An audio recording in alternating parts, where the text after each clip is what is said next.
Hey guys, welcome back to our YouTube channel Banujanu official. అందరు ఎట్లున్నారు? మంచిగా ఉన్నారా? మేమైతే మంచిగా ఉన్నాం అనమాట ఇప్పుడైతే. అండ్ తమిళలో చూసిరు కదా మీరు ఈరోజు వీడియో అయిందో. ఈరోజు వచ్చేసి మనం సింధూర్ వార్ జరిగిన తర్వాత మేము ఏమేమి ఫేస్ చేసినాం అండ్ సింధూర్ వార్ అనే పేరు దానికి ఎట్లా వచ్చింది అవన్నీ ఎక్స్ప్లెయిన్ చేస్తా డీటెయిల్గా. చూడండి, లాస్ట్ వరకు స్కిప్ చేయకుండా చూడండి. అండ్ అలాగే మేము ఇన్ని రోజులు వీడియోస్ ఎందుకు పోస్ట్ చేయలేదో కూడా చెప్తా. అంతకన్నా ముందు మన ఛానల్ ఎవరైనా కొత్తగా ఇస్తున్నట్టయితే ప్లీజ్ సబ్స్క్రైబ్ చేసుకొని సపోర్ట్ చేయండి. మీకు అందరికీ తెలిసిందే కదా, మా హస్బెండ్ ఆర్మీ అని. మేము ప్రజెంట్ అయితే కాశ్మీర్లో ఉంటున్నాము. ఈ వార్ జరిగినప్పుడు కూడా కాశ్మీర్లోనే ఉన్నాము. అండ్ చాలామంది అయితే అన్నయ్య సేఫ్గా ఉన్నారా లేదా అని ఆ వార్ జరిగిన రోజులు మెసేజ్ చేస్తూనే ఉన్నారు. థ్యాంక్ యూ సో మచ్ మీ అందరి లవ్ అండ్ సపోర్ట్కి. కానీ అందరికీ రిప్లై ఇవ్వలేకపోయినా, నేను చూసుకున్న వాళ్ళకి ఇచ్చినా చూసుకున్న వాళ్ళకి ఇవ్వలేదు, సారీ ఏమనుకోకండి. అండ్ ఈ వీడియో గురించి కూడా చాలామంది అడిగిరు, పోస్ట్ చేయండి వీడియో, ఏం జరిగింది ఏమైంది ఇంతకు అని. సరేలే పోస్ట్ చేద్దామని లేట్ అయినా సరే పోస్ట్ చేస్తున్నా. ఇన్ని రోజులు వీడియోస్ ఎందుకు పోస్ట్ చేయలే అంటే, అందరూ పోస్ట్ చేసిరు కదా మీరెందుకు పోస్ట్ చేయలేదు అంటే, మేము కాశ్మీర్లో ఉన్నాం కదా ప్రజెంట్, అందుకనే వీడియోస్ పోస్ట్ చేస్తే లైవ్ లొకేషన్ ఇట్లా పోతే ఏమన్నా ఇబ్బంది అవుతుందేమో, మళ్ళీ గొడవలన్నీ అయిపోయాక చేద్దాం ఒకసారి అని చేయలేదన్నమాట ఇన్ని రోజులు. సారీ ఏమనుకోకండి. అండ్ అది కూడా మన మంచి కోసమే కదా అని నేను కూడా చేయలేదు. అండ్ మనం వ్యూస్ ఎక్కువ వస్తాయని చూసుకొని అట్లా ఇబ్బంది పడలేం కదా, అందుకనే చేయలేదన్నమాట అప్పుడు వీడియో. అయితే మాకు ఇక్కడ ముందు ఏం జరిగిందో చెప్పేదానికన్నా ముందు సింధూర్, ఆపరేషన్ సింధూర్ అనే నేమ్ ఎందుకు పెట్టిరు దానికి అని చెప్తా. చూడండి, తెలిసిన వాళ్ళకి తెలియవచ్చు అండ్ తెలియని వాళ్ళు కూడా ఉంటారు కదా, వాళ్ళ కోసం చెప్తున్నాయి. మనం టైటిల్ చూస్తేనే మనకు అర్థమైపోతుంది అనమాట అది ఎందుకు పెట్టిరు, ఆ నేమే ఎందుకు పెట్టిరు అని. ఎందుకంటే ఫస్ట్ మనకి గొడవలు స్టార్ట్ అయింది పహల్గామ్ అటాక్ వల్ల కదా. పహల్గామ్ అటాక్లో తెలిసిందే కదా మీకు అందరికీ, చాలామంది హస్బెండ్స్ చనిపోయారు. సింధూర్లో ఫస్ట్ ఓ ఉంది కదా, ఆ ఓ మీనింగ్ ఏంటంటే, మీరు మంచిగా గమనించినట్టయితే ఆ ఒక గిన్నెలో కుంకుమ వేసి ఉంటుంది అనమాట. సింధూరం అంటారు కదా, సింధూరం వేసి ఉంటుంది, మంచిగా ఉంటుంది. అండ్ సెకండ్ ఓ దగ్గర చెల్లా చెదరై ఉంటుంది అనమాట ఆ కుంకుమ అనేది. అంటే వాళ్ళ హస్బెండ్ని చంపి వాళ్ళ కుంకుమ అనేది తూర్పేసిరు కదా, సింధూరం అనేది లేకుండా చేసిరు కదా వాళ్ళ లైఫ్లో, దానికి బదులుగా ఇది అనమాట. అంటే దానికి రివెంజ్ ఇది అన్నట్టు, అందుకనే ఆ పేరు పెట్టిరు అనమాట, ఆపరేషన్ సింధూర్ అని. మీకు క్లారిటీగా అర్థమైందని అనుకుంటున్నాను.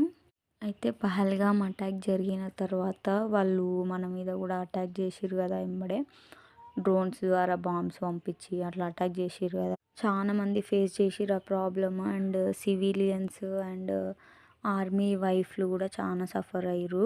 మీకు కూడా తెలుసు కదా ఎక్కడెక్కడ అటాక్స్ ఎక్కువ జరిగినాయని, శ్రీనగర్లో అండ్ అక్కడ పంజాబ్లో, జలంధర్లో, అట్లా కొన్ని ప్లేసెస్లో అయినాయి కదా బాగానే.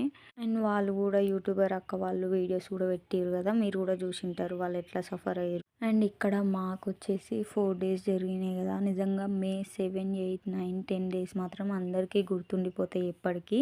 అండ్ బ్లాక్అవుట్ అవన్నీ నడిచినాయి కదా అప్పుడు, అండ్ ఇప్పటికీ కూడా బ్లాక్అవుట్ నడుస్తూనే ఉంది ఇక్కడ కాశ్మీర్లో. మీరు కూడా చూసింటారు కదా కాశ్మీర్లో ఎట్లా నడిచినాయి ఆ 4 days, ఎట్లున్నది అన్ని న్యూస్లలో చూసారు కదా. నిజంగా ఫస్ట్ డే అయితే చాలా కొంచెం భయం అయిండే, అట్లా బ్లాక్అవుట్ అవన్నీ అనేవరకు పిల్లలను తీసుకొని ఎక్కడ పోవాలి ఏంది అని కొంచెం భయం అయింది ఆ సౌండ్స్ వచ్చినప్పుడు. అండ్ తర్వాత రోజు అట్లా మమ్మల్ని ఇంటికి పంపిస్తామని చెప్పి ఉండే అనమాట. ఇక్కడ క్వార్టర్స్లలో ఉన్న వాళ్ళందరినీ ఇంటికి పంపిస్తామని చెప్పారు. తర్వాత కొందరు పోయిరు కూడా, వార్ జరిగిన తర్వాత కొందరు పోయిరు కూడా. మేము ఇక్కడనే ఉన్నాం, ఇంకా 2-3 ఫ్యామిలీస్ అట్లా ఉన్నారనమాట. ఇప్పుడు మమ్మల్ని కూడా పొమ్మని చెప్పారు, కానీ మేమైతే పోమని చెప్పినాము. అండ్ ఇంటికాడ ఉన్న వాళ్ళు కూడా చాలా టెన్షన్ పడ్డారు కదా న్యూస్లల్లో అవన్నీ చూసి, అందుకనే ఇంటికి పంపిస్తా అని అన్నాడు బావ అయితే. నేనైతే పోను అని చెప్పిన, పోతే ఇద్దరం పోదాం లేదంటే ఇద్దరం ఉందామని చెప్పిన. బావకి ఎట్లా లీవ్ ఇయ్యరు కదా, బావని ఎట్లా పంపించరు, ఇంకా నేను ఇన్నే ఉంటా అని చెప్పినంటే. నేనైతే బావకు ఒకటే మాట చెప్పిన, ఇద్దరం ఒకటే దగ్గర ఉందాం, పోతే ఇద్దరం పోతాం, ఉంటే ఇద్దరం ఉంటాం అని చెప్పిన అనమాట. అంతే కదా, ఇవన్నీ చూసుకుంటా కూడా మనం మంచిగా మన సేఫ్టీ కోసం మనం చూసుకొని వాళ్ళని ఒక్కరిని వదిలిపెట్టి పోతే బాగుండదు కదా.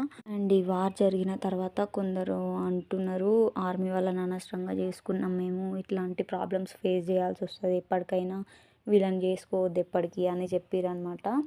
కానీ అట్లా అస్సలు అనుకోవద్దు. మనం వీళ్ళని చేసుకుంటేనే ప్రాబ్లమ్స్ ఫేస్ చేస్తాము, లేదంటే చనిపోతాము. అవన్నీ ఉత్త మాటలు. బయటున్నా మనం చనిపోవాల్సిందే, ఏడున్నా మనం చనిపోయే టైం వస్తే ఎప్పటికైనా పోవాల్సిందే అనమాట. వీళ్ళని చేసుకుంటేనే చనిపోతాం, లేదంటే ఎప్పుడు బతికే ఉంటాం అన్నట్టు కాదు. అట్లా అనుకోకండి ఎవరు. నిజంగా నేనైతే చాలా ప్రౌడ్‌గా ఫీల్ అయితున్నా అనమాట. ఎందుకంటే ఇంత వార్ జరిగినప్పుడు మన దేశం కోసం మన వాళ్ళు పోరాడుతుంటే నేను ఈడుండి చూడడం అనేది నిజంగా నా అదృష్టం అని అనుకుంటున్నా. అండ్ మీరు కూడా ఇండియన్స్‌గా పుట్టినందుకు ప్రౌడ్‌గా ఫీల్ అయితుర్రా? లేదంటే ఎట్లా ఫీల్ అయితుర్రా అని కామెంట్ సెక్షన్‌లో కామెంట్ చేయండి నాకు. అండ్ వార్ జరిగిన 4 డేస్ కూడా నైట్ కాంగానే ఇంగ సౌండ్స్ వస్తున్నాయనమాట. Full sounds. ఏం పడతదో తెలవదు ఇంగ అన్నట్టు. కానీ ఆ బాంబ్స్‌ని కింద పడకుండా మన వాళ్ళు ఆపోజిట్‌గా కాల్చడం వల్ల ఎయిర్‌లోనే బ్లాస్ట్ అయినాయన్నమాట అవన్నీ. అండ్ పంజాబ్‌లోనో ఎన్నో ఫ్యామిలీ క్వార్టర్ మీద పడ్డది అని ఒకటి విన్నా అంతే. అండ్ ఇంకా మన వాళ్ళైతే మ్యాక్సిమం అన్నీ పైననే ఎయిర్‌లోనే బ్లాస్ట్ అయ్యేటట్టు కాల్చిర్రు కదా ఆపోజిట్. అండ్ మన వాళ్ళు ఉన్నంత వరకి మనకి ఏం కాదని ఒక నమ్మకం అన్నమాట అందరికీ కూడా. ప్రతి ఒక్క ఇండియన్ ఆర్మీ లైఫ్‌లో ఇట్లాంటిది ఒకటి ఫేస్ చేస్తేనే మనకి చాలా ప్రౌడ్‌గా ఫీల్ అవుతాం ఇంకా. నేనైతే ఫస్ట్ టైం ఆ బాంబ్ సౌండ్స్ కానీ అవన్నీ వినడం అనమాట. ఫస్ట్ డే అందుకనే కొంచెం భయపడింటి. ఆ సౌండ్స్‌కి రుతిక్ష నిద్రలో నుంచి లేవడము, ఇంక ఏడుస్తదేమో అని భయమైందనమాట అది ఒక్కరోజే. తర్వాత ఇంగ డే టైం మొత్తం నార్మల్ ఉండేది. నైట్ కాంగానే ఇంగా బ్లాక్అవుట్ కదా! ఈవినింగ్ టైమే పాపకి తొందర తినిపించి మేము కూడా తొందర తిని పాపని తొందర పడుకోబెట్టేది. ఇంకేమైనా సౌండ్స్ వచ్చినప్పుడు అట్లా మా జాగ్రత్తలో మేము ఉండేదన్నమాట. అండ్ కానీ ప్రతి ఒక్క ఇది ఫేస్ చేసిన ప్రతి ఒక్కరికి కూడా 4 డేస్ అసలు నిద్ర లేదు. ఇంకా మన వాళ్ళ గురించి చెప్పనే వద్దు. మనం దూరంగా ఉంటే మనోళ్ళు నార్మల్ డేస్‌లోనే బాగా ఫీల్ అవుతారు. ఎంత దూరంలో ఉన్నారో పిల్లలు అని.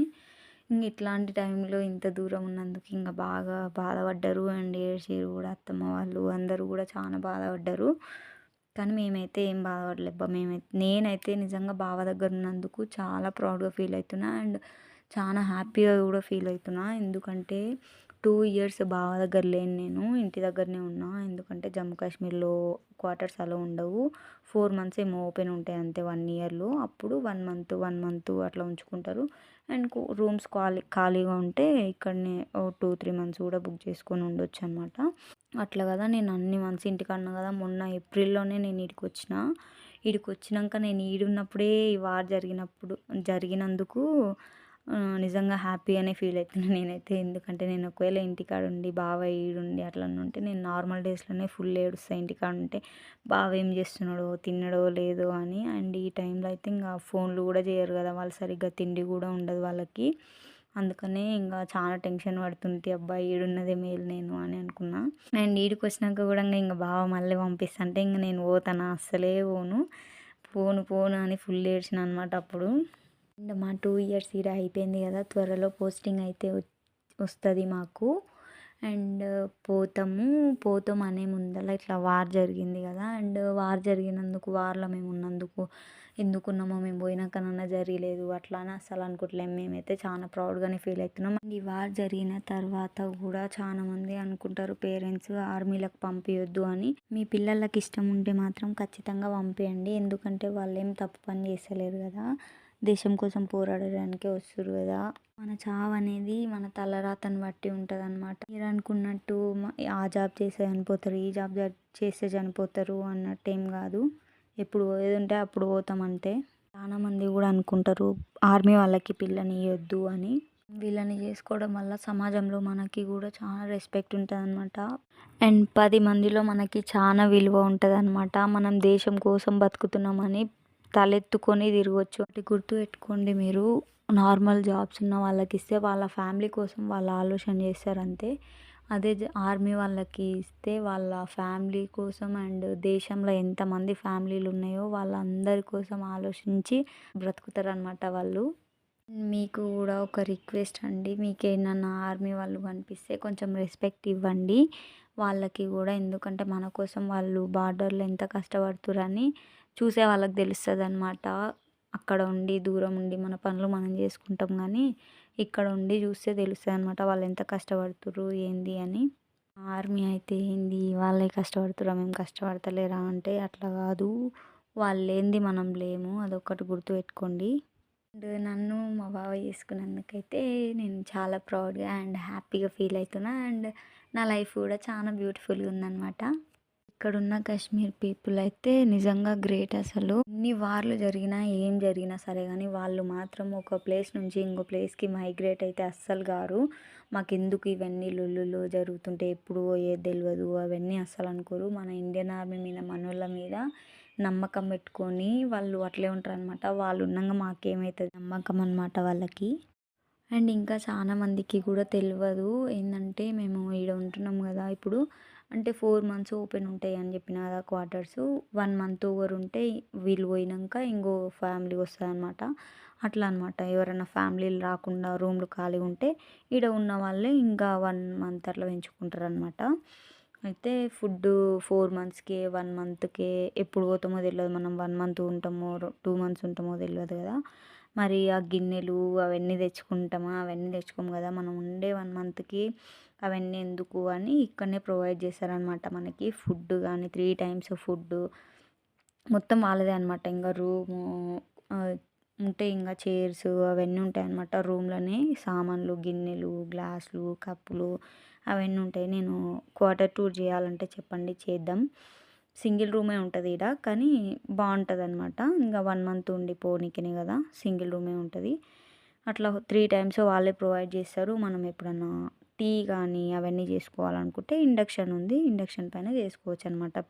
పిల్లలకి మ్యాగీ అని, ఉగ్గు అట్లా ఏమన్నా ప్రిపేర్ చేసేటోళ్ళుంటే అట్లా చేసుకోవచ్చనమాట ఇండక్షన్ పైన. అండ్ ఆర్మీ వాళ్ళని చేసుకోవాలంటే కొంచెం ధైర్యం అనేది ఉండాలన్నమాట. ఎందుకంటే వాళ్ళెప్పుడు మనతోటి ఉండరు కదా. అంటే 2 ఇయర్స్ ఇట్లా కాశ్మీర్‌లో ఉన్నప్పుడు మనం విడిచిపెట్టి ఉండాలన్నమాట ఇంటి దగ్గర. 2 ఇయర్స్ వాళ్ళ ఎంబడి మనం పోనీకే ఉండదు. ఇంక 1 మంత్ అట్లా పోతాం అంతే. ఆ 2 ఇయర్స్ కూడా ఇంక నేను ఉండను, నేను ఆయనతోటే ఉంటా అంటే కాదనమాట. వాళ్ళని విడిచిపెట్టి 2 ఇయర్స్ ఉండాల్సొస్తది. అండ్ 6 ఇయర్స్‌కి ఒకసారి అట్లా ఇక్కడ దిక్కొస్తదంట పైనకి పోస్టింగ్ జమ్మూ కాశ్మీర్‌కి అట్లా. అట్లా విడిచిపెట్టి ఉండగలిగే అంత ధైర్యం అనేది ఉండాలి. ఇంటికాడున్నా వీళ్ళ దగ్గరున్నా సరే మనం ఎప్పుడు వాళ్ళకి మనం హ్యాపీగా ఉండి వాళ్ళని ఎప్పుడు హ్యాపీగా ఉంచి ధైర్యం చెప్పాలన్నమాట. మన ధైర్యమే వాళ్ళకి శ్రీరామ రక్షణ అంటారు కదా అట్లా. సో, అందుకని మనం హ్యాపీగా ఉండి వాళ్ళని కూడా మంచిగా హ్యాపీగా చూసుకోవాలన్నమాట ఏడున్నా సరే. ఇంకా మెయిన్‌గా ఏందంటే ఆర్మీ వాళ్ళని చేసుకోవాలంటే మన పేరెంట్స్‌ని విడిచి ఉండేంత ధైర్యం కూడా ఉండాలి. ఎందుకంటే వీళ్ళతో పాటు మనం వెళ్తాం కాబట్టి చాలా లాంగ్ ఉంటది కాబట్టి ఊకూకే వెళ్ళలేమనమాట ఇంటికి. పండగలకి కానీ, ఫంక్షన్స్‌కి కానీ, దానికి దీనికి వెళ్ళలేము. అవన్నీ మిస్ చేసుకొని ఉండాలి. అండ్ ఇంకా మనం ఇంటికాడ ఉన్నప్పుడు ఏవన్నా ఫంక్షన్స్ జరిగితే మన అదృష్టం అనమాట. ఉంటదనమాట ఆర్మీ లైఫ్. దీనిలో నేనేమన్నా తప్పులు మాట్లాడితే క్షమించండి. నిజంగా చెప్తున్నా ఇట్లాంటిది ఒక డే వస్తది. దీన్ని ఫేస్ చేయాలి అని అసలు కలలో కూడా అనుకోలే అనమాట. భయమంతా రుతిపాప మీదనే ఉండే అనమాట. తెలిసి ఇది జరిగిన 4 డేస్ ప్రతి ఒక్కరు వాళ్ళ అరచేతిలో ప్రాణాలు పెట్టుకొని ఉన్నారనుకుంటా. జరిగిన తర్వాత ఇంక అందరూ రిలేటివ్స్, అక్క వాళ్ళు అందరూ ఇంక ఫోన్ చేసి రా రా వచ్చేయి ఆడ ఉండకు బాలేదు సిచ్యువేషన్ మళ్ళీ పోదు కానిలే తర్వాత అది ఇది అని అంటుర్రనమాట. డ్రోన్స్ ద్వారా బాంబ్స్ పంపించిర్రు కదా, దానిలోని మన వాళ్ళు ఎట్లా బ్లాస్ట్ చేసిర్రు అని ఆ గన్స్ నేమ్స్, మిసైల్స్ నేమ్స్ అనేది మెన్షన్ చేయొద్దనమాట. అందుకనే చెప్తలేను. మీకు ఆల్రెడీ న్యూస్ ఛానల్స్ వాళ్ళు చెప్పి ఉంటారు. మీకు అందరికీ తెలిసే ఉంటుంది అవి ఏంటివని. మనకి బ్లాక్అవుట్ అంటే తెలిసిందే కదా. చిన్న లైట్ కూడా రావద్దు, ఫ్లాష్ లైట్ కూడా వేసుకోవద్దు, ఫోన్ లైట్ కూడా రావద్దు. అట్లనే మన వాళ్ళకి ఫోన్ చేయొద్దు అని చెప్పినందుకు ఇంకా వాళ్ళు భయపడ్డారు అనమాట. ఫోన్ మాట్లాడుకుంటూ ధైర్యంగా ఉంటే మాట్లాడుకుంటుంటే ధైర్యం ఉంటుంది కదా వాళ్ళకు కూడా అని. కానీ ఫోన్ మాట్లాడతలేము కదా, ఇంకా మార్నింగ్ చేస్తలే అత్తమ్మ అని చెప్పి కట్ చేసేదన్నమాట. మార్నింగ్ లేవగానే మన వాళ్ళ ఫోన్లు వస్తుండే, అమ్మవి, డాడీవి, అత్తమ్మవి, మామవి అందరు ఫోన్ చేస్తున్నారు అనమాట. సేఫ్గానే ఉన్నారా, మంచిగానే ఉన్నారా, ఏం చేస్తున్నారమ్మా అని. వీడియో మీకు ఎట్లా అనిపించిందో కామెంట్ సెక్షన్లో కామెంట్ చేయండి. అండ్ క్వార్టర్ టూర్ కూడా కావాలంటే కామెంట్ సెక్షన్లో కామెంట్ చేయండి, చేద్దాం. ఒకటి ఏంటంటే ఆ డ్రోన్లు వచ్చినాయని చెప్పిన కదా, ఆ డ్రోన్లు కూడా మాకు క్లారిటీగా కనిపిస్తున్నాయి అనమాట. బయటికి వెళ్ళి చూస్తే అవి క్లారిటీగా చుక్కల్లాగా ఇట్లా మూవ్ అవుతా ఉన్నాయి అనమాట, గ్రీన్ లైట్ వేసుకొని. మీకు నచ్చినట్టయితే please do like, share, comment and subscribe to YouTube channel Bhanujanu official. Thank you for watching this video. Wait for the next video. Until then, bye bye.